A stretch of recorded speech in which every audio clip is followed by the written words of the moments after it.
1 Corinthians 15, starting in verse 1.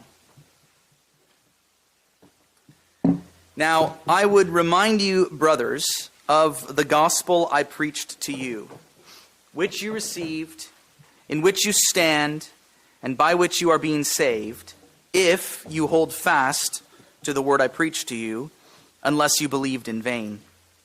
For I delivered to you as of first importance what I also received, that Christ died for our sins in accordance with the Scriptures, that he was buried, that he was raised on the third day in accordance with the Scriptures, and that he appeared to Cephas, then to the 12. Then he appeared to more than 500 brothers at one time, most of whom are still alive, though some have fallen asleep. Then he appeared to James, then to all the apostles. Last of all, as to one untimely born, he appeared also to me. For I am the least of the apostles, unworthy to be called an apostle, because I persecuted the church of God. But by the grace of God I am what I am. And his grace toward me was not in vain. On the contrary, I worked harder than any of them, though it was not I, but the grace of God that is with me.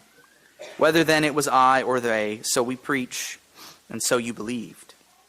So now turn over to the end of the chapter in verse 58, which simply says, Therefore, my beloved brothers, be steadfast, immovable, always abounding in the work of the Lord, knowing that in the Lord your labor is not in vain. Would you pray with me, please? Gracious God, thank you so much for that wonderful promise that in the Lord our labor